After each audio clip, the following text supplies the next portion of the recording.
(1922년 7월 4일) 새벽, 평안남도 순천군의 한 마을에서 18명의 주민이 단 한 사람의 손에 의해 희생되었습니다. 범인은 외부인이 아니었습니다. 마을 사람 모두가 알던 평범한 농부였습니다. 그는 자신의 부모를, 형제를, 처자식을, 그리고 아무런 원한도 없던 이웃들을 차례로 습격했습니다. 일제강점기 조선 전체를 충격에 빠뜨린 이 사건은 인간의 내면에 숨겨진 광기가 얼마나 파괴적일 수 있는지 보여주는 비극적 기록으로 남았습니다. 대체 무엇이 한 사람을 이토록 잔혹한 괴물로 변하게 만들었을까요? 이야기를 시작하기 전에 무료 버튼인 구독과 좋아요 한 번씩만 눌러주시면 많은 분들이 범죄, 사기 피해를 예방하는 데 큰 도움이 됩니다. 그럼 어메이징 미스테리 지금 바로 시작합니다. 평안남도 순천군 순천면의 7월은 숨이 막히는 열기로 가득했습니다. 끝없이 펼쳐진 논밭 위로 아지랑이가 피어올라자 마을 사람들은 뙤약볕을 피해 나무 그늘 아래에서 간신히 땀을 식히고 있었습니다. 조선의 여름은 늘 가혹했지만 1922년 그의 여름은 유난히 더 견디기 힘들었습니다. 하늘을 올려다보면 태양이 마치 거대한 쇳덩이처럼 이글거리며 대지를 달구고 있었고, 논두렁을 따라 흐르던 개울물마저 바닥을 드러낼 정도로 물이 말라붙어 있었습니다. 그 무리 속에 섞여있던 24살의 청년 안용호는 평소와 다름없이 묵묵히 자신의 일을 해내던 평범한 농부였습니다. 그는 새벽부터 낫을 들고 밭으로 나가 잡초를 베고 해가 중천에 떠오르면 잠시 쉬었다가 다시 일을 이어가는 성실한 사람이었습니다. 마을 사람들은 안용호를 과묵하지만 부지런한 청년으로 기억했고, 그의 부모는 아들이 가업을 이어받아 땅을 일구는 모습에 흐뭇해했습니다. 안용호에게는 아내와 어린 두 딸이 있었고, 형제들과 함께 사는 대가족의 가장으로서 책임감 있게 생활하고 있었습니다. 그러나 그날 오전부터 그의 내면에서는 정체 모를 균열이 일어나기 시작했습니다. 안용호는 밭일을 하던 중 갑자기 멈춰서서 주변을 두리번거렸습니다. 분명 아무도 없는 허공이었지만 그의 귀에는 누군가 자신을 향해 비웃는 소리가 또렷하게 들려왔습니다. 저 녀석 좀 보아라. 제대로 하는 것도 없으면서. 쓸모없는 놈이야. 목소리들은 사방에서 속삭이듯 울려 퍼졌고, 안용우는 고개를 좌우로 흔들며 그 소리를 떨쳐내려 했습니다. 그의 눈에는 들판의 곡식들이 이상하게 보이기 시작했습니다. 평소 친숙하던 벼 이삭들이 갑자기 자신을 올가매려는 사슬처럼 느껴졌고, 바람에 흔들리는 곡식의 물결은 마치 살아있는 뱀들이 꿈틀거리는 것 같았습니다. 안용호는 숨이 가빠지며 가슴을 움켜쥐었습니다. 머릿속에서는 수만 마리의 벌이 윙윙거리는 듯한 소음이 들끓었고, 그 소리는 점점 더 커져만 갔습니다. 그는 양손으로 귀를 막았지만 소음은 멈추지 않았습니다. 오히려 더 강렬하게, 더 선명하게 그의 정신을 파고들었습니다. 이상하다. 뭔가 이상해. 안용호는 중얼거리며 낫을 바닥에 내려놓았습니다. 그의 손은 미세하게 떨리고 있었고, 이마에는 땀방울이 송글송글 맺혀 있었습니다. 하지만 그것은 단순히 더위 때문만은 아니었습니다. 그의 내면 깊은 곳에서 무언가가 서서히 무너져 내리고 있었습니다. 현실과 환상의 경계가 흐릿해지기 시작했고, 그가 보고 듣는 모든 것들이 왜곡되어 나타났습니다. 점심 무렵 집으로 돌아온 안용호는 마당에서 빨래를 걷고 있던 아내의 모습을 발견했습니다. 아내는 남편이 일찍 돌아온 것을 보고 반갑게 미소 지으며 다가왔습니다. 여보, 오늘은 일찍 오셨네요. 더워서 힘드셨죠? 제가 시원한 물 좀 떠다 드릴게요. 그러나 안용호의 귀에는 아내의 부드러운 말이 전혀 다르게 들렸습니다. 이 사람 또 게으름 피우러 왔구나. 쓸모없는 것. 환청은 점점 더 구체적이고 악의적으로 변해갔습니다. 식사를 준비하던 아내가 밥상을 들고 마루로 올라오자 안용호는 갑자기 벌떡 일어나 밥그릇을 내팽개쳤습니다. 도자기 그릇이 마루에 부딪혀 산산조각나며 밥알이 사방으로 튀었습니다. 독을 탔어! 내 밥에 독을 탔다고! 안용호는 비명을 질렀고 아내는 깜짝 놀라 뒷걸음질 쳤습니다. 여보, 무슨 소리예요? 제가 왜 그런 짓을... 아내의 당황한 목소리도 안용호에게는 거짓말로 들렸습니다. 안용호는 갑자기 아내를 향해 맹수처럼 달려들어 폭행을 가하기 시작했습니다. 아내는 비명을 지르며 몸을 피했지만 안용호의 소나기를 벗어날 수 없었습니다. 그는 아내의 머리채를 잡고 마룻바닥에 내리찍었고 주먹으로 얼굴을 가격했습니다. 넌 나를 죽이려고 했어! 모두 나를 죽이려고 해! 안용호의 목소리는 비이성적인 분노로 가득 차 있었습니다. 안채에서 들려오는 소란에 놀란 부모님이 달려왔습니다. 아버지는 아들의 어깨를 붙잡으며 소리쳤습니다. 용호야, 정신 차려! 네가 지금 뭐 하는 거냐? 그러나 안용호의 눈에는 자신을 키워준 아버지조차 자신을 해치려는 적으로 보였습니다. 당신들도 한패야! 모두 나를 죽이려고 모의한 거지!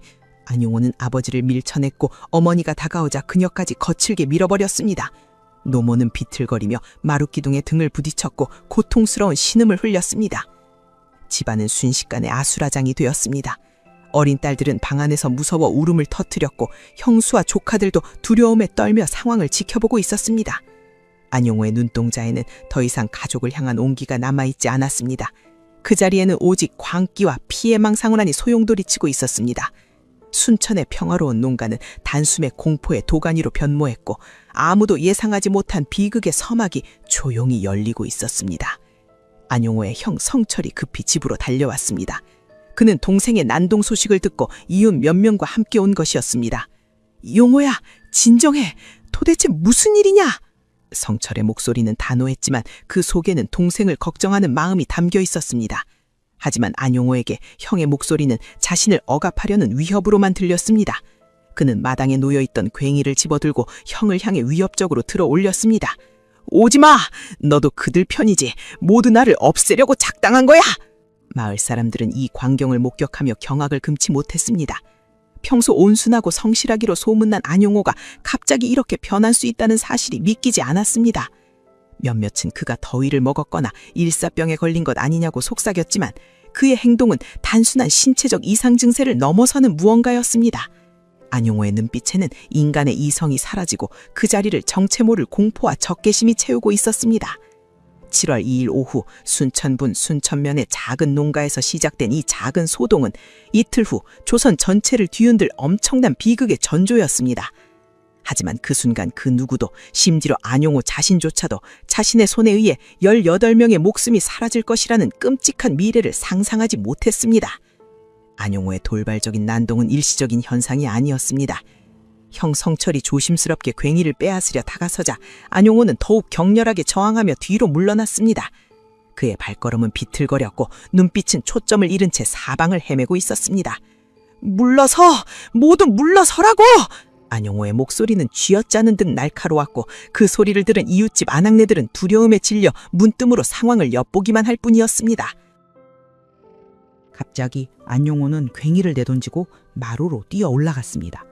그곳에는 부모님이 아끼던 옹기 그릇들이 가지런히 놓여 있었습니다.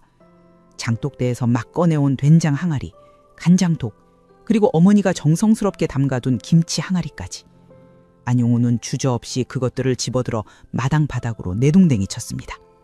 쨍그랑!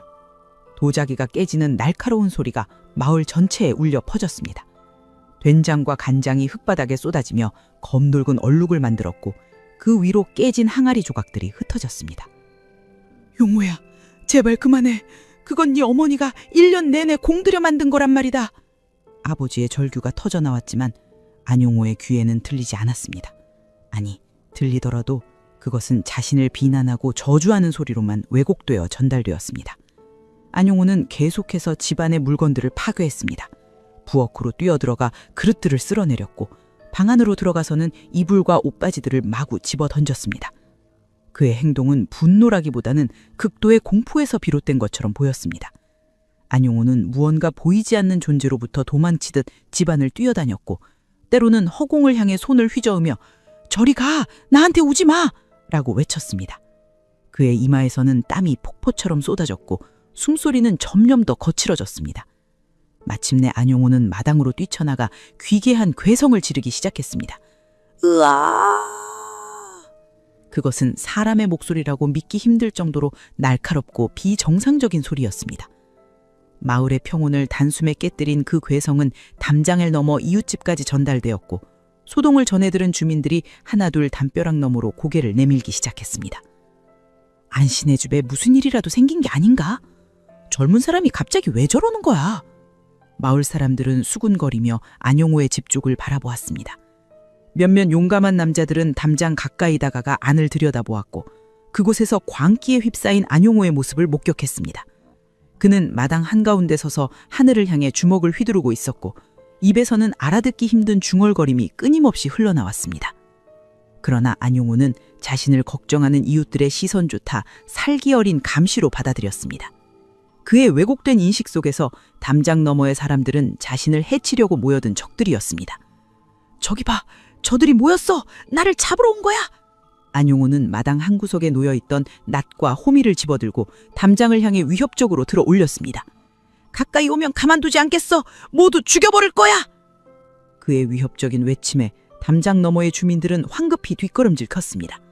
안용호가 평소와 전혀 다른 사람처럼 변해버렸다는 사실을 모두가 실감하는 순간이었습니다. 몇몇은 급히 발걸음을 돌려 자신의 집으로 돌아갔고 남은 사람들은 안전한 거리를 유지한 채 상황을 지켜보았습니다. 형 성철은 더 이상 지체할 수 없다고 판단했습니다. 동생의 상태가 심각하다는 것은 명백했고 이대로 두었다가는 본인뿐만 아니라 가족들까지 위험에 처할 수 있었습니다. 성철은 급히 마을 장정들을 불러 모았습니다. 제발 좀 도와주십시오. 종호가 정신을 잃었습니다. 혼자서는 도저히 감당할 수 없습니다. 성철의 절박한 요청에 마을의 건장한 남자 5명이 응했습니다. 장정들은 각자 몽둥이와 밧줄을 준비하고 안용호의 집으로 들어섰습니다. 안용호는 그들의 접근을 감지하자 더욱 격렬하게 농기구를 휘둘렀습니다. 오지마! 다 같이 짜고 온 거지! 나를 죽이려고! 그의 목소리는 공포와 분노가 뒤섞여 있었고 몸은 마치 궁지에 몰린 짐승처럼 긴장되어 있었습니다. 용호야, 우리는 네 친구들이다. 너를 해치려는 게 아니야. 마을 이장이 차분한 목소리로 말을 건넸지만 소용없었습니다. 안용호에게 그들의 목소리는 모두 거짓으로 들렸습니다. 장정들은 서서히 안용호를 포위하기 시작했습니다. 앞에서 한 명이 주의를 끌면 뒤에서 다른 이가 접근하는 방식이었습니다. 결국 힘겨루기 끝에 장정들은 안용호를 바닥에 눕혔습니다. 3명이 그의 팔과 다리를 붙잡고 나머지 2명이 밧줄로 사지를 묶었습니다. 안용호는 바닥에 엎드린 채로도 계속해서 몸부림쳤습니다. 놓아줘! 놓으라고! 그들이 온다고! 담장 너머에서 나를 찌르려고 한다고! 그의 망상 섞인 발언은 끊임없이 쏟아졌고 그것을 듣는 사람들의 등골을 서늘하게 만들었습니다. 저게 정말 우리가 아는 용호가 맞나? 귀신이라도 쓰인 게 아닐까? 마을 사람들은 웅성거리며 흩어지기 시작했습니다. 그들의 눈에는 두려움과 연민이 동시에 담겨 있었습니다. 평범한 농부였던 청년이 단 하루 만에 이렇게 변해버렸다는 사실이 믿기지 않았습니다. 안용호의 부모는 아들의 모습을 보며 가슴을 쳤습니다.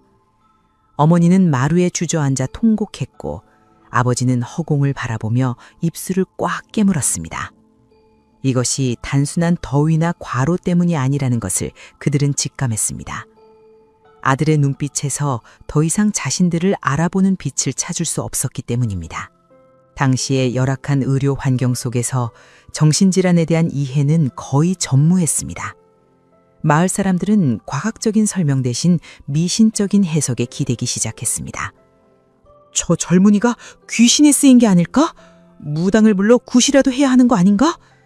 소문은 빠르게 퍼져나갔고 순천면 일대에는 알 수 없는 불길한 기운이 고조되기 시작했습니다. 해가 기울어 저녁이 되자 안용호의 집 주변은 기묘한 침묵에 휩싸여 있었습니다. 평소라면 저녁 식사를 준비하는 밥 짓는 냄새와 아이들의 웃음소리로 가득했을 시간이었지만 그날만큼은 죽음처럼 고요했습니다. 마을 사람들은 각자의 집으로 돌아갔지만 안용호의 집에서 일어난 일에 대한 불안감을 떨쳐버릴 수 없었습니다. 그리고 그 불안감은 곧 현실이 될 예정이었습니다. 1922년 7월 2일 저녁, 순천군 순천면의 작은 마을은 폭풍 전야의 고요함 속에 잠겨 있었습니다. 밤이 깊어지자 가족들과 마을 장정들은 긴급 회의를 열었습니다. 안용호를 계속 밧줄로 묶어둘 수는 없는 노릇이었고 그렇다고 풀어주기에는 너무나 위험했습니다. 형 성철이 먼저 입을 열었습니다. 이대로 두었다가는 더 큰 참사가 벌어질 것 같습니다. 용호를 격리해야 합니다. 결국 그들은 안용호를 집 안쪽의 어둡고 습한 골방에 가두기로 결정했습니다. 그 방은 원래 곡식과 농기구를 보관하던 창고였으나 오래전부터 사용하지 않아 방치되어 있던 공간이었습니다. 좁고 어두운 데다 환기조차 제대로 되지 않는 곳이었지만 지금 상황에서는 그곳이 유일한 선택지였습니다. 장정들은 밧줄에 묶인 안용호를 골방으로 옮겼습니다. 안용호는 여전히 격렬하게 저항했습니다. 날 어리로 끌고 가는 거야. 이건 함정이야. 날 죽일 거지? 그의 비명은 좁은 복도를 따라 울려 퍼졌고 방 안에 숨어있던 어린 조카들을 더욱 겁에 질리게 만들었습니다. 골방문을 열자 곰팡이 냄새와 축축한 공기가 쏟아져 나왔습니다. 바닥은 흙으로 되어 있었고 벽면은 돌과 흙을 섞어 만든 낡은 구조였습니다. 장정들은 안용호를 안으로 밀어넣고 재빨리 문을 닫았습니다. 튼튼한 나무 빗장이 문 너머로 걸렸고 안용호의 존재는 그렇게 철저히 격리되었습니다. 하지만 그것만으로는 부족했습니다. 성철은 탈출을 막기 위해 창문에 두꺼운 판자를 덧대도록 지시했습니다. 장정 둘이 망치와 나무를 가져와 창틀에 판자를 단단히 고정했습니다. 쾅, 쾅, 쾅. 못이 박히는 소리가 밤의 정적을 깼고 골방 안의 안용호는 그 소리를 들으며 더욱 격렬하게 문을 두드렸습니다. 날 가둔 거야? 날 죽일 셈이지? 날 이렇게 죽일 거야? 모든 준비가 끝나자 성철은 혹시 모를 사태에 대비해 마을 장정 2명과 함께 마루에서 밤샘 불침번을 서기로 했습니다. 세 사람은 마루에 자리를 접고 앉았고 각자 몽둥이를 옆에 두었습니다. 골방에서는 여전히 안용호의 괴성과 문을 두드리는 소리가 들려왔지만 시간이 지나면서 점차 잠잠해지기 시작했습니다. 자정이 지나자 골방 안은 기묘한 정적에 휩싸였습니다. 방 안에서 안용호는 짐승처럼 울부짖다가도 어느 순간에는 소름 끼칠 정도로 조용해졌습니다. 마루에 앉아있던 장정 중 하나가 불안한 표정으로 말했습니다. 너무 조용한데요? 혹시 무슨 일이라도 생긴 건 아닐까요? 성철이 귀를 기울였습니다. 문틈 사이로 미세한 소리가 들려왔습니다. 글쩍글쩍 무언가를 긁어내는 듯한 소리였습니다. 저게 무슨 소리지?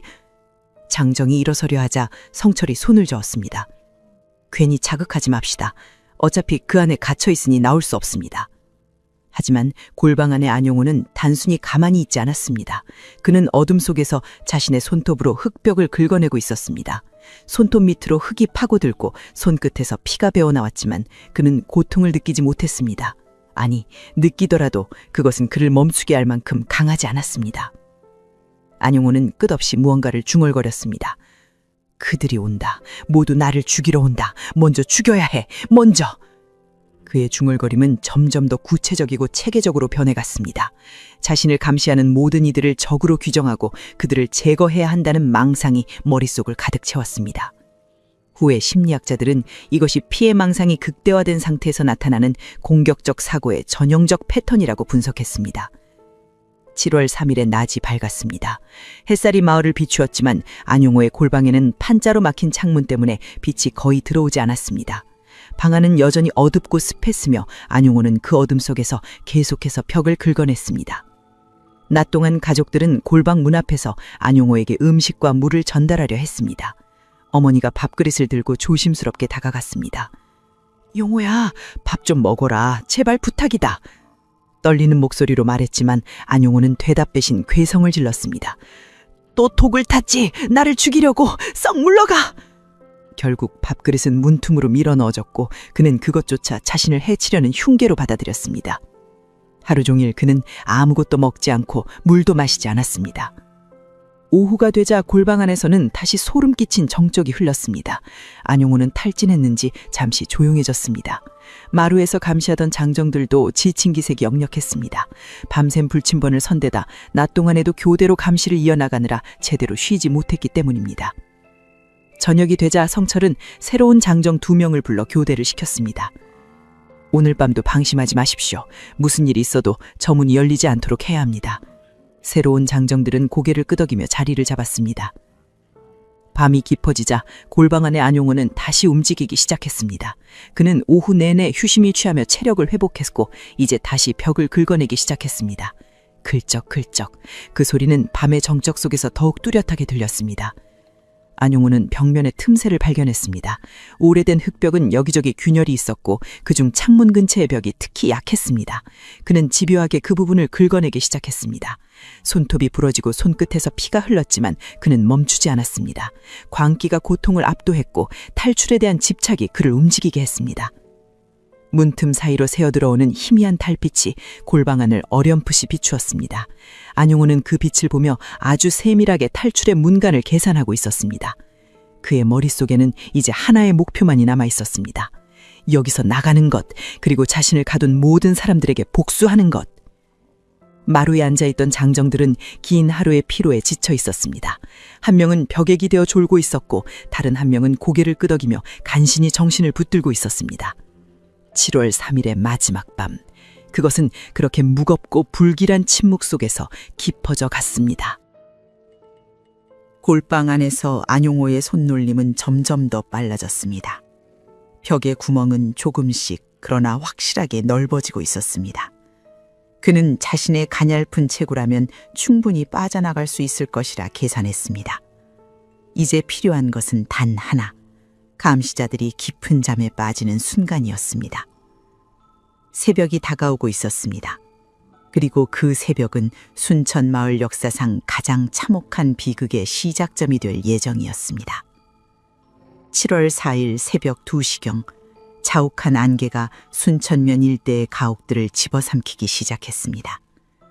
여름밤 특유의 습기가 차가운 공기와 만나면서 생긴 안개는 점점 더 짙어졌고 마을 전체를 하얀 장막 속으로 밀어넣었습니다. 담장 너머 이웃집조차 제대로 보이지 않을 정도였습니다. 마을은 죽음과도 같은 정적에 잠겨 있었습니다. 개 짖는 소리도 바람에 흔들리는 나뭇잎 소리도 들리지 않았습니다. 마치 세상이 숨을 멈춘 듯한 고요함이었습니다. 그 정적 속에서 유일하게 들리는 소리는 마루에서 불침번을 서던 장정들의 코 고는 소리였습니다. 이틀째 밤샘 감시를 이어가던 장정들은 더 이상 깊은 피로를 이기지 못했습니다. 한 명은 벽에 기댄 채 고개를 푹 숙이고 있었고 다른 한 명은 마루에 누운 채 입을 벌리고 단잠에 빠져 있었습니다. 손에 쥐고 있던 몽둥이는 이미 바닥에 굴러떨어진 지 오래였습니다. 그들의 코 고는 소리만이 적막한 새벽을 가르고 있었습니다. 골방 안에서 안용호는 숨을 죽인 채 밖의 소리에 귀를 기울이고 있었습니다. 코 고는 소리가 규칙적으로 들려왔습니다. 그는 미소를 지었습니다. 아니, 그것은 미소라기보다는 입꼬리가 귀괴하게 올라간 표정에 가까웠습니다. 잠들었군. 이제 때가 왔어. 안용호는 조심스럽게 벽의 구멍에 손을 집어넣었습니다. 지난 몇 시간 동안 그가 집요하게 파낸 구멍은 이제 사람 하나가 빠져나갈 수 있을 만큼 넓어져 있었습니다. 그는 낡은 벽면의 틈새를 이용해 흙을 긁어내고 창살의 취약한 부분을 조금씩 벌려놓았습니다. 손끝은 피로 물들어 있었습니다. 손톱은 대부분 부러졌고 손가락 사이사이에는 흙과 피가 범벅이 되어 있었습니다. 하지만 안용호는 고통을 느끼지 않았습니다. 아니, 느끼더라도 그것은 탈출에 대한 강렬한 욕망 앞에서 무의미했습니다. 그의 머릿속에는 오직 한 가지 생각만이 맴돌고 있었습니다. 나가야 한다. 그리고 그들을 처단해야 한다. 안용호는 아주 천천히 구멍으로 몸을 밀어넣기 시작했습니다. 먼저 머리를 넣고 이어서 어깨를 비틀며 빠져나갔습니다. 가냘픈 체구가 이럴 때는 유리했습니다. 벽과 판자 사이의 좁은 틈을 비집고 나가면서도 거의 소리를 내지 않았습니다. 옷이 찢어지고 피부가 긁히는 것쯤은 아무렇지도 않았습니다. 마침내 안용호는 골방 밖으로 완전히 빠져나왔습니다. 그는 집 뒤편의 좁은 공간에 조용히 내려섰습니다. 발을 디딜 때도 최대한 소리가 나지 않도록 조심했습니다. 그의 발걸음은 깃털처럼 가벼웠고 마루에서 잠든 감시자들의 귀에는 전혀 닿지 않았습니다. 안용호는 잠시 멈춰서서 주변을 살폈습니다. 짙은 안개 때문에 시야가 제한적이었지만 그에게는 오히려 다행이었습니다. 안개가 자신의 움직임을 가려줄 것이기 때문입니다. 그는 천천히 마당 쪽으로 이동했습니다. 마당으로 내려선 안용호의 눈빛은 이상하게 빛나고 있었습니다. 달빛과 안개가 어우러진 희미한 빛 속에서 그의 눈동자는 마치 야행성 동물처럼 번뜩였습니다. 그는 본능적으로 헛간 쪽으로 발걸음을 옮겼습니다. 헛간은 마당 한쪽 구석에 위치해 있었습니다. 낡은 나무로 만들어진 헛간의 문은 삐걱거리는 소리를 낼 수 있기 때문에 안용호는 더욱 조심스럽게 다가갔습니다. 그는 문을 아주 천천히 밀리미터 단위로 열었습니다. 삐 미세한 소리가 났지만 안개와 정막에 묻혀 멀리까지 퍼지지 않았습니다. 헛간 안으로 들어서자 각종 농기구들이 눈에 들어왔습니다. 삽, 괭이, 쇠스랑 그리고 낫. 안용호의 시선은 한 곳에 고정되었습니다. 며칠 전 논배기 작업을 위해 날카롭게 갈아둔 농사용 낫이 벽에 걸려 있었습니다. 낫은 조선시대부터 이어져 내려온 전통적인 농기구였습니다. 길게 휘어진 날과 나무로 된 자루가 하나로 연결된 구조였고, 날 부분은 최근에 숫돌에 갈아서 날카롭게 벼려진 상태였습니다. 안용호는 천천히 손을 뻗어 낫을 집어들었습니다. 차가운 금속의 감촉이 손바닥에 전해졌습니다. 낫의 무게가 손에 느껴지자 안용호의 입가에 다시 기묘한 표정이 떠올랐습니다. 그는 낫을 들어올려 달빛을 받게 했습니다. 금속면이 희미한 달빛을 반사하며 푸르스름한 빛을 내뿜었습니다. 바로 그 순간 안용호의 머릿속을 지배하던 환청이 폭발했습니다. 수많은 목소리들이 일제히 비명을 지르기 시작했습니다. 죽여라! 그들을 모두 죽여라! 네 목숨을 노리는 자들을 먼저 제거해야 한다. 그들이 잠든 지금이 기회다.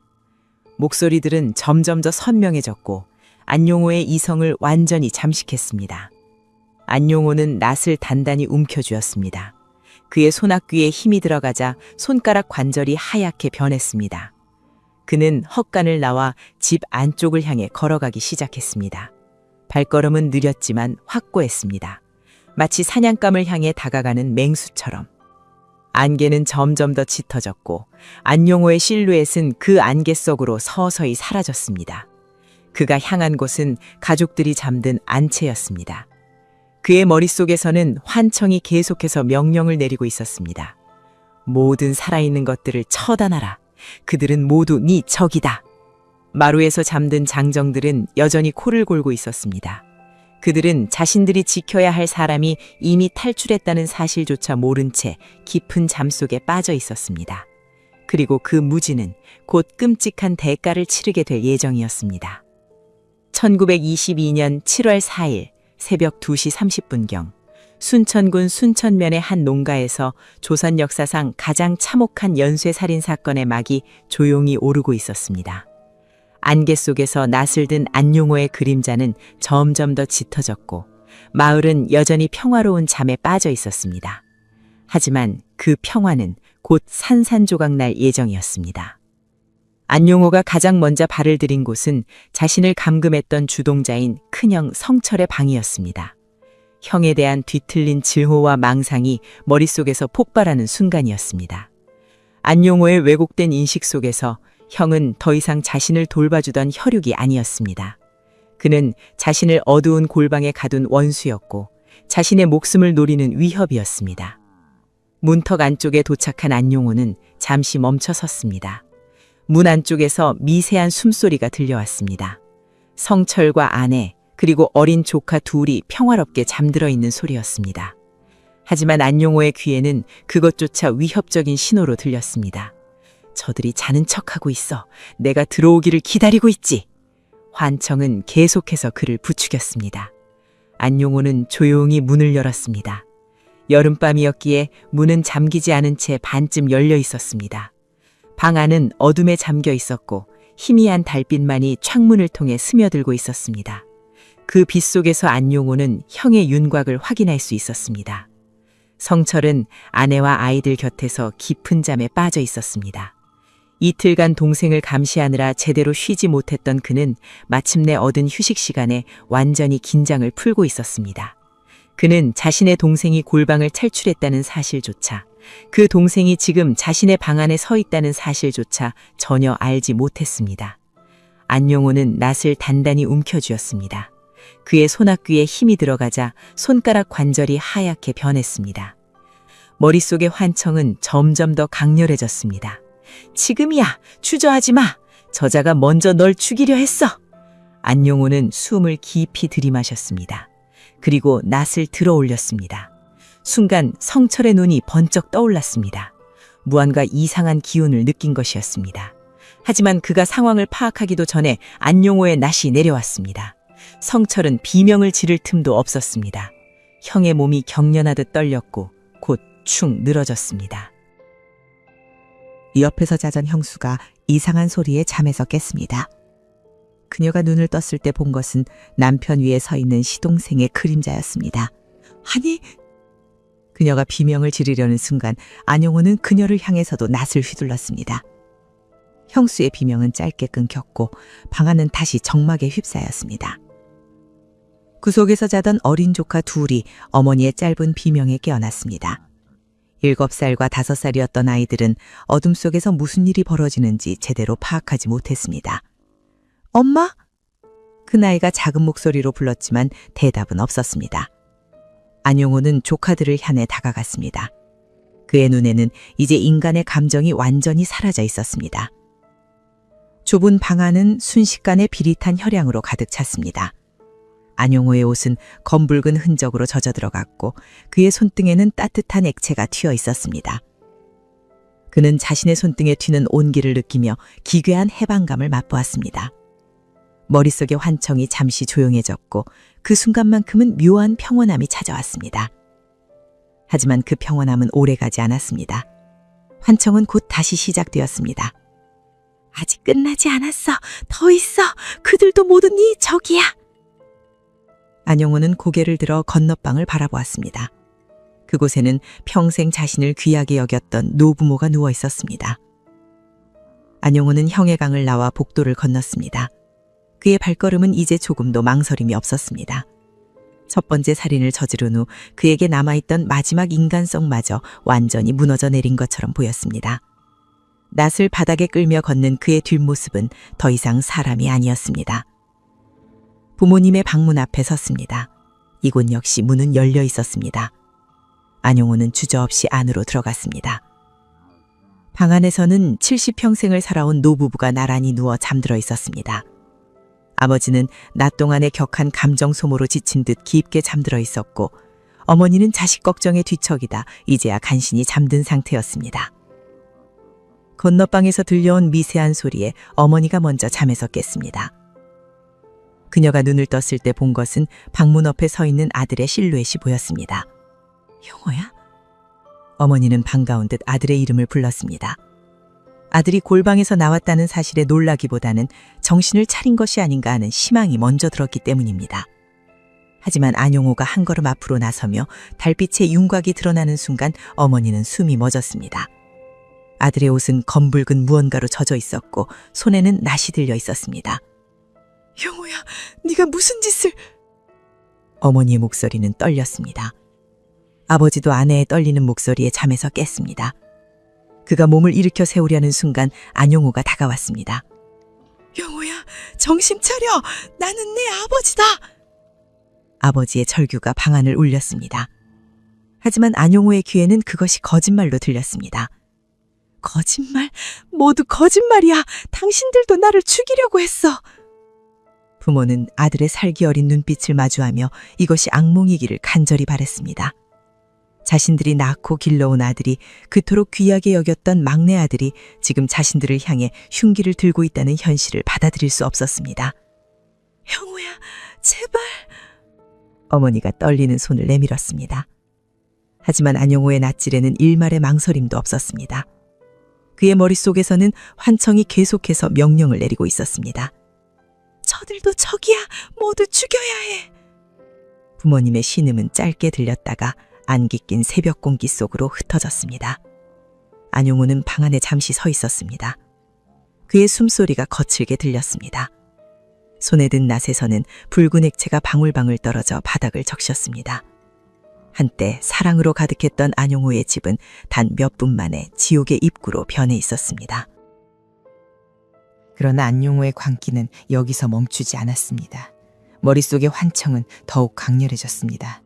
아직 더 있어. 네 아내와 아이들도 모두 적이야. 그들도 제거해야 해. 안용호는 고개를 들어 건너편 방을 바라보았습니다. 그곳에는 그의 아내와 어린 딸 둘이 잠들어 있었습니다. 안용호는 부모님의 방을 나섰습니다. 복도를 지나며 그의 발자국은 바닥에 붉은 흔적을 남겼습니다. 마루에서는 여전히 장정들이 코를 골며 자고 있었습니다. 그들은 무슨 일이 벌어지고 있는지 전혀 알지 못했습니다. 새벽 3시경 순천군의 한 농가에서는 상상할 수 없는 비극이 진행되고 있었습니다. 하지만 마을의 다른 집들은 여전히 평화로운 잠에 빠져 있었고 안개는 점점 더 짙어지며 모든 것을 하얀 장막 속으로 숨기고 있었습니다. 그 안개 너머에서 안용호의 광기는 계속해서 확장되고 있었고 그가 향하는 곳마다 죽음의 그림자가 드리워지고 있었습니다. 안용호의 발걸음이 멈춘 곳은 자신의 처자식이 잠든 방 앞이었습니다. 그 문 너머에는 22살의 아내 이 씨와 7살, 5살 난 두 딸이 평화롭게 잠들어 있었습니다. 방 안에서는 어린아이들의 고른 숨소리가 들려왔습니다. 잠시 전까지만 해도 건너방에서 들려온 미세한 소리에 아내는 잠결에 뒤척였습니다. 무언가 이상한 기운을 느낀 것이었습니다. 하지만 곧 다시 잠에 빠져들었고 지금은 어린 딸들과 함께 깊은 잠 속에 있었습니다. 안용호는 문 앞에서 잠시 멈춰 섰습니다. 그의 손에는 여전히 낫이 들려 있었고 옷은 이미 온통 붉게 물들어 있었습니다. 옆방에서 들려왔던 기이한 소리의 정체를 아내가 알았더라면 아이들을 안고 도망쳤을 것입니다. 하지만 그녀는 알지 못했습니다. 문이 조용히 열렸습니다. 안용호가 안으로 들어서는 순간 아내가 눈을 떴습니다. 그녀는 남편이 방에 들어온 것을 보고 처음에는 안도했습니다. 여보, 골방에서 나오셨어요? 정신이 좀 드셨나요? 그녀의 목소리에는 걱정과 희망이 섞여 있었습니다. 하지만 남편이 한 걸음 더 다가오자 그녀는 무언가 끔찍하게 잘못되었다는 것을 직감했습니다. 달빛에 비친 남편의 모습은 차마 눈으로 보기 힘든 것이었습니다. 온몸이 검붉은 무언가로 범벅되어 있었고 손에는 낫이 들려 있었습니다. 여보, 그게 뭐예요? 아내의 목소리가 떨렸습니다. 안용호의 왜곡된 시각에서 아내는 더 이상 자신과 함께 살아온 반려자가 아니었습니다. 후에 범죄 심리학자들이 분석한 바에 따르면 그의 망상은 이 시점에서 극대화되어 모든 존재를 위협으로 인식하는 단계에 이르렀다고 합니다. 아내가 자신을 해치려는 거대한 괴물로 보였다는 것입니다. 당신도 그들 편이었어. 안용호의 중얼거림이 들렸습니다. 아내는 침대에서 벌떡 일어나 뒷걸음질 쳤습니다. 여보, 정신 차려요. 저예요. 당신 아내란 말이에요. 그녀의 외침은 절박했지만 안용호의 귀에는 들리지 않았습니다. 안용호가 다가오자 아내는 본능적으로 딸들을 보호하려 했습니다. 그녀는 잠든 아이들 앞을 가로막고 서 있었습니다. 제발 아이들만은... 그녀의 애원도 소용없었습니다. 안용호는 주저없이 움직였습니다. 비명이 터져 나왔습니다. 그 소리에 잠에서 깬 큰딸이 눈을 떴습니다. 어린 소녀가 본 것은 엄마가 쓰러지는 광경이었습니다. 엄마! 아이의 비명이 방안을 울렸습니다. 옆에서 자던 작은 딸도 울음을 터뜨렸습니다. 안용호는 엄마의 치맛자락에 붙잡고 울먹이는 딸들을 향해 다가갔습니다. 그의 눈에는 이제 자신의 피부치를 알아보는 빛조차 남아있지 않았습니다. 어린 생명들이 내지르는 비명도 눈물도 그 어떤 것도 그를 멈추게 할 수 없었습니다. 아이들은 그 비정한 폭력의 희생양이 되었습니다. 방 안은 정막에 휩싸였습니다. 안용호는 이미 인간의 보편적 감정을 완전히 상실한 상태였습니다. 가족들의 시신이 널브러진 방 안을 그는 아무렇지 않게 걸어 나왔습니다. 그의 발걸음에는 망설임이 전혀 없었습니다. 복도로 나온 안용호는 잠시 멈춰서서 주변을 둘러보았습니다. 집안의 모든 방에서 이제 더 이상 숨소리가 들리지 않았습니다. 단 30분 만에 자신의 뿌리와 가지를 스스로 잘라버린 것입니다. 그는 피 묻은 낫을 바닥에 끌며 마당을 향해 걸어갔습니다. 마루로 내려서는 순간 안영호는 그곳에서 코를 골며 자고 있는 장정 2명을 발견했습니다. 그들은 골방을 지키던 감시자들이었습니다. 안영호는 그들을 물끄러미 바라보았습니다.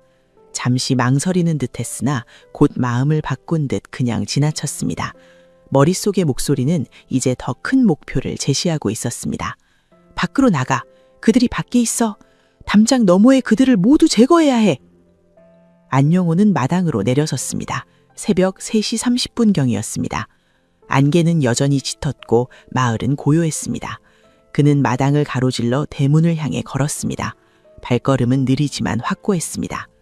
대문 앞에 도착한 안용호는 문고리에 손을 얹었습니다. 그 순간 잠시 몸짝을 멈췄습니다. 마치 무언가를 생각하는 듯 했습니다. 하지만 그것도 잠시 그는 힘차게 대문을 밀어 열었습니다. 끼익! 낡은 문짝이 비걱거리는 소리를 내며 열렸습니다. 안용호는 대문을 박차고 밖으로 나갔습니다. 그의 목표는 이제 담장 안의 혈육을 넘어 평소 자신을 비웃는다고 믿었던 마을 주민 전체로 향하고 있었습니다. 머릿속의 환청은 점점 더 구체적인 명령을 내렸습니다. 그들을 찾아라. 그들이 모두 너를 감시하고 있어. 제거해야 한다. 마을의 좁은 골목길로 접어든 안용호는 주변을 둘러보았습니다. 안개 때문에 시야는 제한적이었지만 그에게는 오히려 유리했습니다. 그는 담장을 따라 천천히 걸었습니다. 손에 든 낫에서는 여전히 붉은 액체가 방울방울 떨어져 흙바닥을 적셨습니다. 첫 번째 이웃집이 눈에 들어왔습니다. 그곳은 평소 안용호의 집과 가장 가까이 지내던 김씨 집이었습니다. 안용호는 그 집의 담장 앞에서 멈춰섰습니다. 담장 너머로 고요한 기운이 느껴졌습니다. 모두가 잠들어 있었습니다. 안용호는 김씨 집의 대문 앞으로 다가갔습니다. 문은 잠겨 있지 않았습니다. 당시 마을에서는 이웃 간의 신뢰가 깊어 대문을 잠그지 않는 집들이 많았습니다. 안용호는 조용히 문을 열고 안으로 들어갔습니다. 마당에 들어선 순간 안용호는 우물가에서 물을 깃는 사람의 실루엣을 발견했습니다. 새벽에 일찍 일어나 하루를 준비하던 김씨였습니다. 그는 두레박으로 물을 길어 올리고 있었고 안개 때문에 뒤에서 다가오는 안용호를 전혀 눈치채지 못했습니다. 누구냐? 김씨가 뒤를 돌아보는 순간 그는 소스라치게 놀랐습니다. 붉은 흔적으로 번복된 안용호가 낫을 들고 서 있었기 때문입니다. 안씨, 자네, 그게 무슨... 김씨가 뭔가 말하려는 순간 안용호는 번개처럼 달려들었습니다. 김씨는 비명을 지를 틈도 없었습니다. 그는 우물가에 쓰러졌고 두레박이 우물 속으로 떨어지며 철컥 소리를 냈습니다. 안용호는 잠시 그 자리에 서 있었습니다. 그의 숨소리가 거칠게 들렸습니다. 집안에서 무언가 소리가 들렸습니다. 김씨의 가족들이 깨어나기 시작한 것입니다.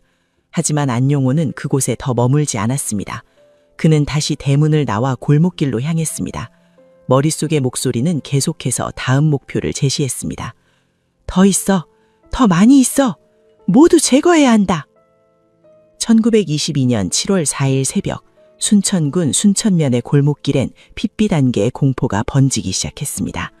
안용호의 광기는 이제 마을 전체를 향하고 있었고 평화롭게 잠든 주민들은 곧 닥쳐올 악몽을 전혀 알지 못한 채 꿈속에 빠져 있었습니다.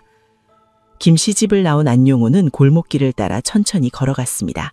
안개는 점점 더 짙어져 앞이 잘 보이지 않을 정도였지만 그의 발걸음엔 주저함이 없었습니다. 마을의 구조를 손바닥 보듯 알고 있었기 때문입니다. 골목길 모퉁이를 돌아서자 멀리서 희미한 불빛이 보였습니다. 누군가 호롱불을 켜고 일찍 일어난 것처럼 보였습니다. 안용호는 그 불빛을 향해 다가갔습니다. 가까이 다가가자 이씨 집이었습니다. 이씨는 마을에서 두부를 만들어 파는 사람으로 매일 새벽 일찍 일어나 콩을 불리고 맷돌을 돌리는 부지런한 사람이었습니다. 대문이 반쯤 열려 있었습니다. 안용호는 조용히 안으로 들어갔습니다. 마당 한쪽에서 이씨가 맷돌을 돌리며 콩을 갈고 있었습니다. 돌아가는 맷돌 소리가 새벽 정적을 깨고 있었고 그는 일에 집중한 나머지 뒤에서 다가오는 발자국 소리를 전혀 듣지 못했습니다. 누구야? 이씨가 뒤돌아보았을 때는 이미 늦었습니다. 안용호가 바로 앞에 서 있었습니다. 호롱불 빛에 비친 안용호의 모습을 본 이씨는 경악했습니다.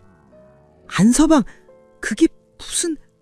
그가 비명을 지르려는 순간 낫이 내려왔습니다. 맷돌은 멈췄고 새벽은 다시 적막에 휩싸였습니다. 안채에서 불빛이 켜졌습니다. 이 씨의 아내가 마당에서 들린 이상한 소리에 잠에서 깬 것입니다. 그녀가 문을 열고 나오려는 순간 안용호는 이미 대문을 나서고 있었습니다. 뒤에서 비명이 터져 나왔지만 그는 뒤돌아보지 않았습니다. 골목길은 미로처럼 얽혀 있었습니다. 안용호는 다음 집으로 또 다음 집으로 움직였습니다. 문이 잠기지 않은 집들은 무방비 상태였습니다. 당시 순천면의 작은 마을에서는 이웃 간의 신뢰가 깊어 밤에도 대문을 잠그지 않는 풍습이 있었습니다. 그 선한 풍습이 이날만큼은 끔찍한 비극의 통로가 되었습니다. 박씨 집 마당에 들어섰을 때 안용호는 우물가에서 세수를 하던 젊은 남자와 마주쳤습니다. 박씨의 장남으로 이른 새벽에 일어나 들리를 나가기 전 몸을 씻고 있었습니다. 그는 안용호를 보고 반갑게 인사했습니다. 안용님, 이른 새벽에 웬일이십니까? 하지만 대답 대신 날아온 것은 낫이었습니다. 집안에서 비명소리가 들렸습니다. 아들의 비명을 들은 박씨 부부가 급히 뛰쳐나왔습니다. 무슨 일이냐? 박씨가 외쳤지만 그가 본 것은 쓰러진 아들과 그 위에 서 있는 안용호였습니다. 이놈이! 박씨가 달려들었으나 그 역시 안용호의 공격을 피하지 못했습니다. 좁은 골목길마다 고통스러운 신음과 비명이 교차하며 울려 퍼지기 시작했습니다. 한 집에서 터진 비명이 옆집을 깨웠고 깨어난 사람들은 무슨 일인가 싶어 밖으로 나왔다가 안개 속에서 나타난 안용호와 마주쳤습니다. 최 씨는 옆집에서 들린 비명 소리에 놀라 문을 열고 나왔습니다. 무슨 일이야? 그가 소리치며 골목으로 나서는 순간 안개 속에서 붉은 형체가 다가왔습니다. 최 씨는 본능적으로 뒷걸음질 쳤지만 좁은 골목길에서 도망칠 곳은 없었습니다. 뒤늦게 잠에서 깬 사람들은 공포에 질려 어둠 속을 헤매다 안용호의 낫과 마주쳤습니다. 정씨 부부는 아이를 안고 도망치려 했습니다. 그들은 자신의 집 뒷문으로 빠져나와 뒷골목으로 달렸습니다. 하지만 안용호는 끝까지 추격했습니다.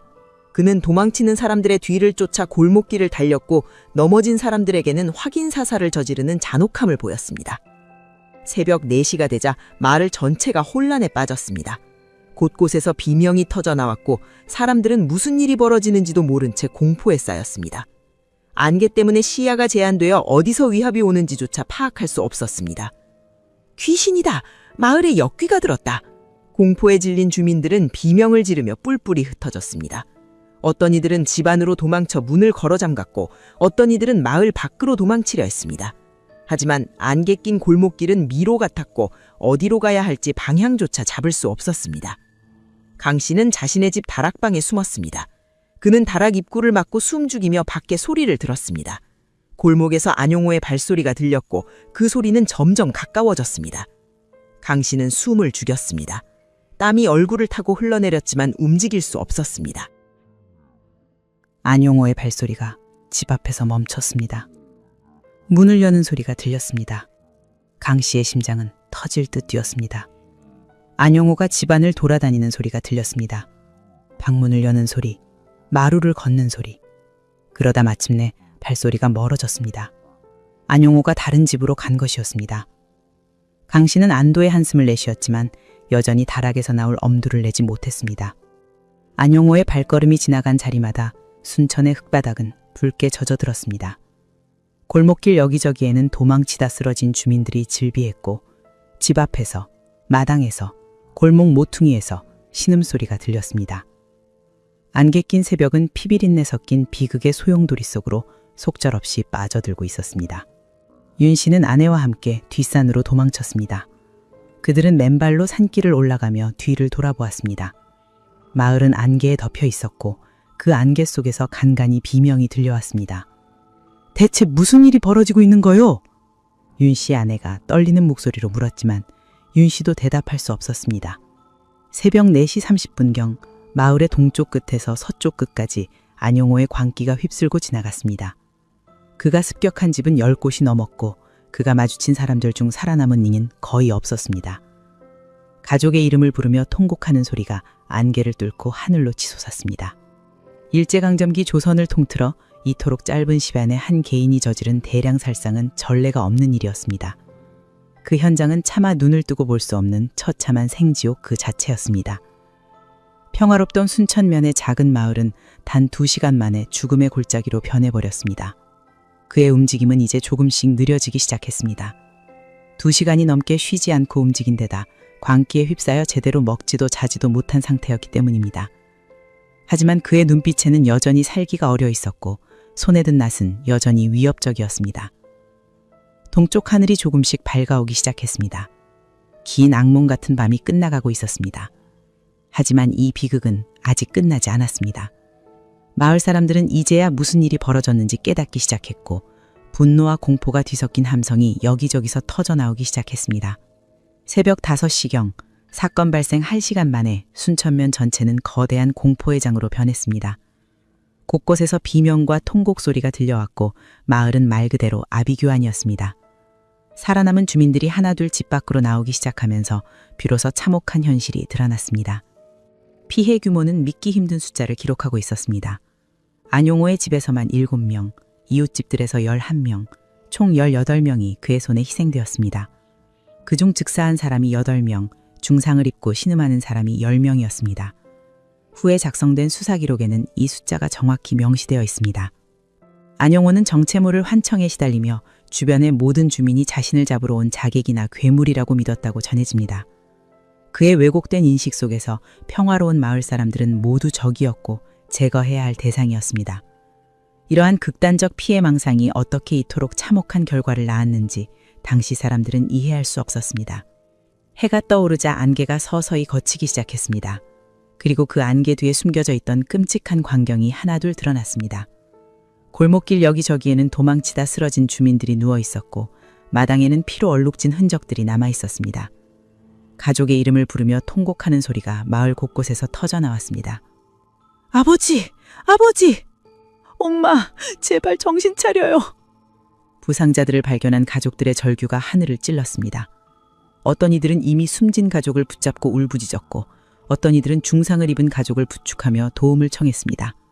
하지만 당시의 열악한 의료 환경에서 할 수 있는 일은 거의 없었습니다. 안용호는 마을 중앙의 광장 근처까지 왔습니다. 그곳은 평소 마을 사람들이 모여 이야기를 나누고 장날이면 좌판을 펼치던 곳이었습니다. 새벽임에도 몇몇 노인들이 일찍 일어나 광장 주변을 지나가고 있었습니다.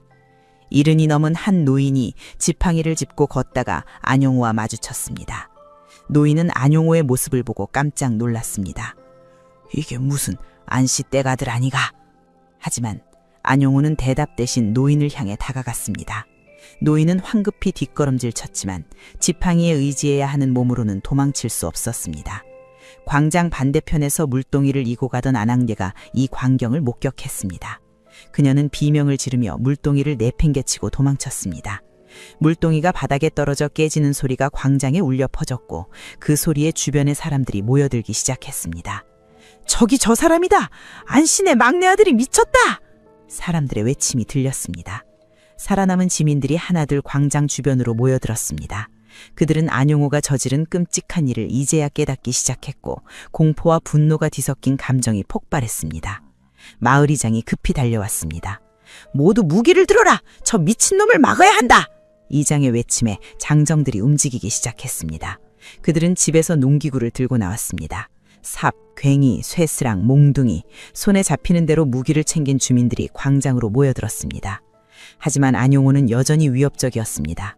그는 자신을 향해 다가오는 사람들을 보며 낫을 들어 올렸습니다. 오지마! 모두 적이야! 다 죽여야 해! 그의 외침에는 광기가 가득했고 눈빛에는 이성의 빛이 전혀 남아있지 않았습니다. 젊은 장정 하나가 용기를 내어 쇠스랑을 들고 안용호에게 달려들었습니다. 이놈! 우리 아버지를 죽인 놈! 하지만 광기에 휩싸인 안용호의 움직임은 예상보다 빨랐습니다. 그는 쇠스랑을 낫으로 쳐내고 장정을 향해 반격했습니다. 장정은 팔에 깊은 상처를 입고 뒷걸음질 쳤습니다. 혼자서는 안 된다! 함께 달려들어! 이장이 소리쳤습니다. 여러 명의 장정들이 사방에서 안용호를 향해 달려들었습니다. 하지만 안용호는 마치 짐승처럼 사방을 경계하며 낫을 휘둘렀습니다. 날카로운 날이 공중을 가르며 위협적인 소리를 냈고 접근하려던 사람들은 다시 물러섰습니다. 마을 사람들은 농기구를 들고 저항하려 했으나 광기에 휩싸인 인간의 초인적인 힘과 날카로운 낫의 공격 앞에서는 속수무책이었습니다. 안용호는 이틀간 제대로 먹지도 자지도 못했음에도 불구하고 아드레날린과 광기에 힘입어 여전히 강력한 힘을 발휘하고 있었습니다. 저놈을 포위해라! 이상의 명령에 장정들이 안용호를 에워싸기 시작했습니다. 하지만 안용호는 포위망의 약한 고리를 찾아 돌파하려 했습니다. 그는 한 방향으로 집중적으로 공격을 퍼붓고 그곳에 있던 사람들이 비켜서자 그 틈을 뚫고 빠져나갔습니다. 광장 한쪽에 쓰러져 있던 부녀자가 안용호의 시야에 들어왔습니다. 그녀는 다리에 부상을 입어 일어나지 못하고 바닥에 주저앉아 있었습니다. 안용호가 그녀를 향해 다가가자 주변의 사람들이 비명을 질렀습니다. 저리 비켜! 한 장정이 몸을 날려 부녀자를 밀어내며 대신 안용호의 공격을 막아섰습니다. 혼란은 계속되었습니다. 광장 주변은 아수라장이 되었고 사람들은 안용호를 제압하려 했지만 번번이 실패했습니다. 그의 움직임은 예측할 수 없었고 공격은 무자비했습니다. 몇몇 장정들이 더 부상을 입었고 광장 바닥에는 붉은 흔적이 여기저기 남았습니다. 길가에는 도망치다 쓰러진 주민들이 즐비했습니다. 어떤 이는 집 앞에서, 어떤 이는 골목 한가운데서, 어떤 이는 광장 모퉁이에서 신음하고 있었습니다. 부상자들을 돌보는 가족들의 울음소리와 안용호를 막는 장정들의 항성이 뒤섞여 마을 전체가 혼돈에 빠졌습니다. 일제강점기 조선을 통틀어 이토록 짧은 시간에 한 개인이 저지른 대량 살상은 전례가 없는 일이었습니다. 그 현장은 참한던을 뜨고 볼 수 없는 처참한 생지옥 그 자체였습니다. 평화롭던 작은 마을이 단 2시간 만에 이토록 참혹한 비극의 현장으로 변할 수 있다는 사실을 그 누구도 상상하지 못했습니다. 하지만 안용호에게도 한계가 찾아오고 있었습니다. 새벽 2시부터 지금까지 쉬지 않고 움직인 데다 며칠간 제대로 먹지 못한 상태에서 극도의 긴장과 격렬한 활동을 이어왔습니다. 그의 숨소리는 점점 더 거칠어졌고 손에 든 낫을 드는 팔도 조금씩 처지기 시작했습니다. 마을 사람들은 이것을 놓치지 않았습니다. 이장이 다시 한번 외쳤습니다. 저놈도 지쳐가고 있다. 조금만 더 버티면 우리가 이긴다. 포기하지 마라. 그 말에 힘을 얻은 장정들이 다시 한번 안용호를 향해 접근하기 시작했습니다.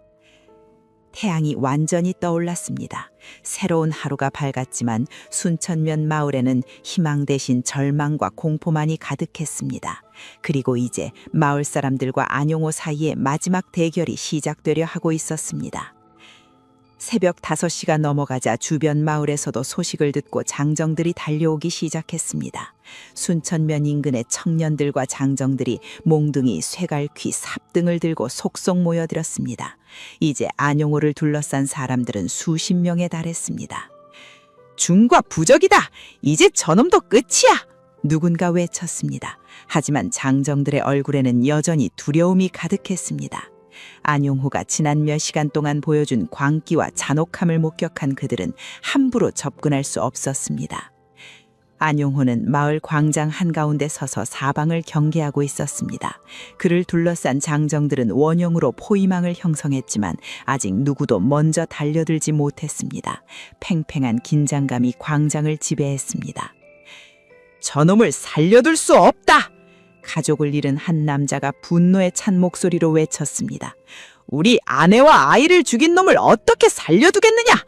그의 외침에 다른 유족들도 동조했습니다. 광장에는 복수심에 불타는 함성이 울려 퍼졌습니다. 하지만 이장은 냉정함을 잃지 않았습니다. 서두르지 마라! 저놈은 아직도 위험하다! 한 명씩 덤볐다가는 또 다칠 사람이 생긴다!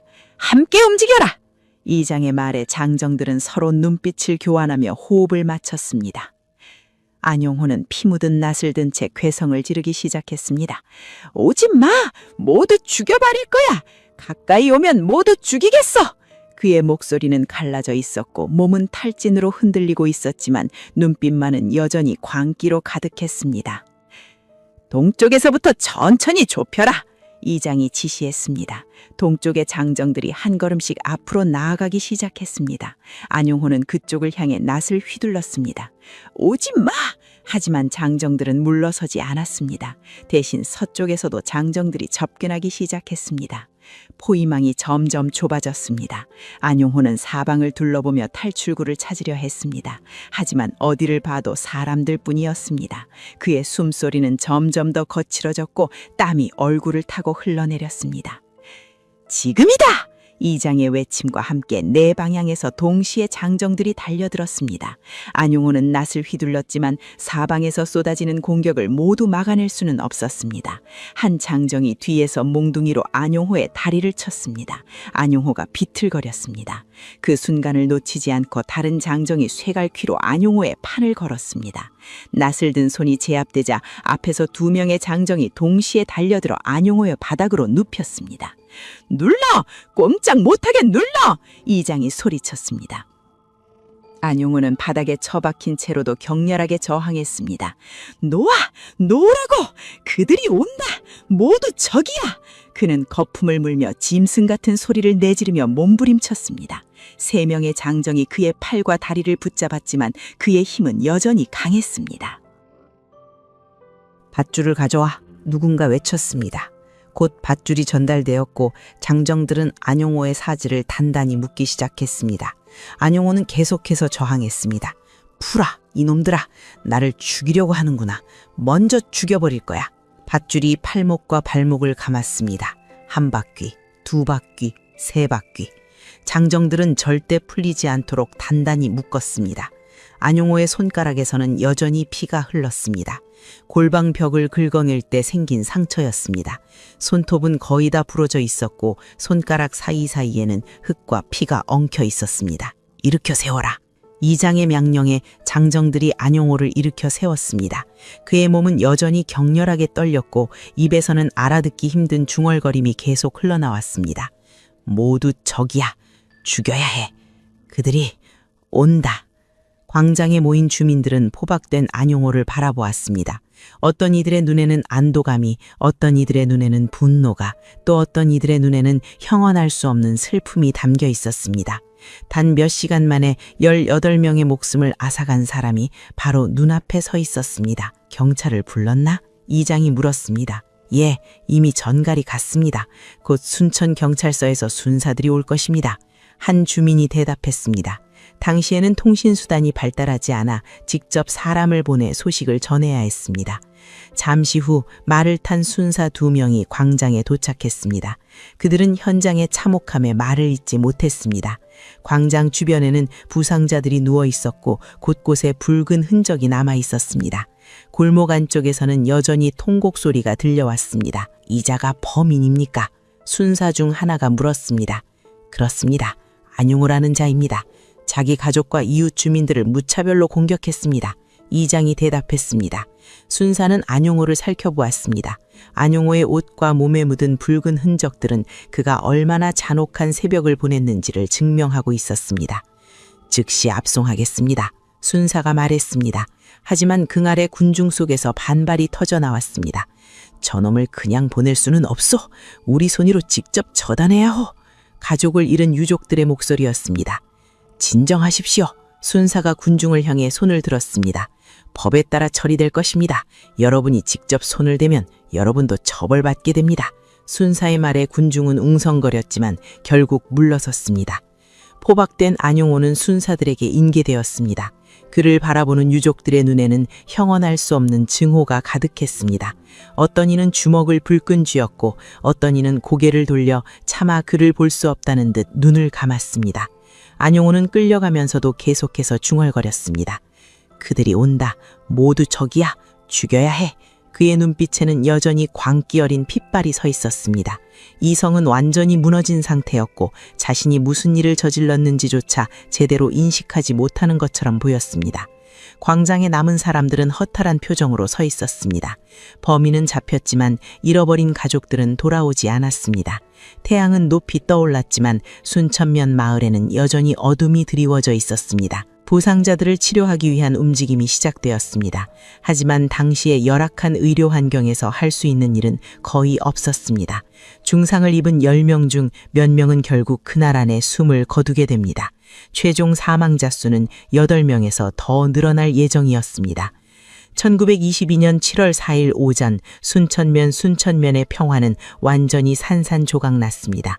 그리고 이 비극의 여파는 앞으로 수십 년간 이 마을을 떠나지 않을 것이었습니다. 안용호는 즉시 압송되어 평양으로 이송되었습니다.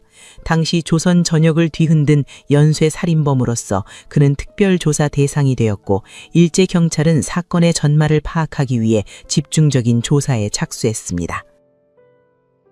조사실에서 안영호는 기괴한 모습을 보였습니다.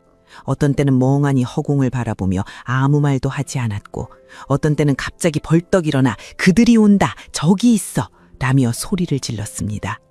조사관들은 그의 정신 상태가 정상이 아니라는 것을 금방 알아차렸습니다. 7월 4일 새벽, 너가 한 일을 기억하느냐? 조사관이 물었습니다. 안영호는 고개를 가웃거리며 대답했습니다. 모르겠습니다. 목소리들이 계속 명령했습니다. 그들을 제거하라고, 모두 적이라고. 그는 자신의 범행을 명확히 기억하지 못하는 것처럼 보였습니다. 조사관은 더 구체적으로 물었습니다. 네 부모님을, 형님을, 아내와 자식들을 죽인 것을 기억하느냐? 안영호의 눈에 잠시 무언가 스치는 듯 했습니다. 하지만 곧 그는 고개를 저었습니다. 환청이 시켰습니다. 제 잘못이 아닙니다. 그 목소리들이 계속 후에 작성된 수사기록에는 안영호가 자신의 범행에 대한 책임을 회피하려 했다고 명시되어 있습니다. 그는 환청과 망상을 변명으로 내세웠지만 조사관들은 그의 진술을 액면 그대로 받아들이지 않았습니다. 재판은 신속하게 진행되었습니다. 당시 일제사법체계에서 이토록 명백하고 잔혹한 범죄에 대해서는 긴 재판 절차가 필요하지 않았습니다. 증거는 명확했고 목격자도 많았으며 피해 규모는 전례 없이 컸습니다. 재판부는 범행의 규모와 잔혹성을 심각하게 받아들였습니다. 단 한 사람이 단 몇 시간 만에 18명을 살상했다는 사실, 그중에는 자신의 부모와 형제, 처자식까지 포함되어 있다는 사실은 당시 사회에 큰 충격을 주었습니다. 피고인 안용호는 7월 4일 새벽 평안남도 순천군 순천면에서 자신의 가족 7명과 이웃 주민 11명을 살해한 혐의로 기소되었다. 판사의 낭독이 법정에 울려 퍼졌습니다. 방청석에는 순천면에서 온 유족들이 앉아 있었습니다. 그들의 눈에는 눈물이 가득했습니다. 재판부는 안용호에게 법정 최고형인 사형을 선고했습니다. 피고인의 범행은 계획적이지는 않았으나 그 잔혹성과 피해 규모에 있어 어떠한 정상 참작의 여지도 없다. 피고인이 주장하는 정신 이상 상태는 범행의 면책 사유가 될 수 없다. 판사의 선고였습니다. 안용호는 판결을 듣고도 별다른 반응을 보이지 않았습니다. 그는 여전히 자신이 처한 상황을 제대로 이해하지 못하는 것처럼 보였습니다. 방청석에서는 유족들의 통곡 소리가 터져 나왔습니다. 1922년 가을, 안용호는 24살의 젊은 나이로 형장의 이슬로 사라졌습니다. 사형 직전까지도 그는 환청에 시달렸다고 전해집니다. 목소리가 아직도 들려. 이것이 그가 남긴 마지막 말이었습니다. 하지만 안용호의 죽음이 이 비극의 끝은 아니었습니다. 그가 남긴 상처는 순천군 마을에 영원히 지워지지 않는 낙인이 되었습니다. 하룻밤 사이에 일가족을 잃은 사람들, 부모를 잃은 고아들, 배우자를 잃은 과부들이 그 마을에 남았습니다. 안영호의 집터는 오랫동안 방치되었습니다. 아무도 그곳에 들어가려 하지 않았고 집은 서서히 무너져 내렸습니다. 마을 사람들은 그 집터를 지날 때마다 고개를 돌렸습니다. 너무나 끔찍한 기억이 그곳에 서려 있었기 때문입니다. 많은 생존자들이 정든 고향을 떠났습니다. 그 마을에 머물러 있는 것 자체가 고통이었습니다. 골목을 지날 때마다, 집 앞을 지날 때마다 그 말밤의 기억이 되살아났습니다. 떠날 수 없었던 사람들은 평생을 정신적 트라우마 속에서 살아가야 했습니다. 어떤 이는 밤만 되면 악몽에 시달렸고 어떤 이는 낮이나 농기구만 봐도 온몸이 얼어붙었습니다. 아이들은 어른이 되어서도 그날 밤의 공포를 잊지 못했습니다. 엄마 하고 부르던 아이의 비명, 도망치던 사람들의 발소리, 안개 속에서 들려오던 괴성, 그 모든 것이 생존자들의 기억 속에 깊이 새겨졌습니다. 100년 전 평안남도 순천에서 벌어진 이 비극은 단순한 강력범죄를 넘어서는 의미를 가집니다. 인간 내면에 숨겨진 폭력의 심연이 얼마나 깊고 위험할 수 있는지를, 그리고 한 사람의 광기가 어떻게 수많은 무고한 생명을 앗아갈 수 있는지를 보여주는 비극적인 역사적 교훈으로 기록되었습니다. 그러나 여전히 의문은 남습니다.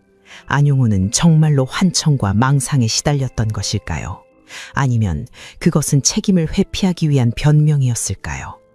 그가 골방에서 탈출한 순간부터 체포될 때까지 보여준 체계적인 행동들은 단순한 광기만으로는 설명하기 힘든 부분이 있습니다. 당시 의학 수준으로는 정확한 정신감정이 불가능했고 안용호 본인도 일관된 진술을 하지 못했습니다. 그래서 이 사건의 진짜 원인은 영원히 미스터리로 남게 되었습니다. 평범한 농부였던 24살 청년이 하룻밤 사이에 괴물로 변할 수 있었던 이유를 우리는 완전히 이해할 수 없습니다. 순천면 마을에는 지금도 그날의 기억이 희미하게 남아 전해지고 있습니다. 세월이 흘러 직접 경험한 생존자들은 모두 세상을 떠났지만 그 이야기는 후손들에게 전해졌습니다. 절대 그날을 잊지 마라. 인간이 얼마나 위험한 존재가 될 수 있는지를. 여러분은 어떻게 생각하시나요? 안용호는 정말 광기에 사로잡힌 불쌍한 환자였을까요? 아니면 자신의 행동을 어느 정도 통제할 수 있었던 범죄자였을까요? 그 답은 아무도 모릅니다. 끝까지 시청해 주셔서 감사합니다. 지금까지 어메이징 미스터리였습니다.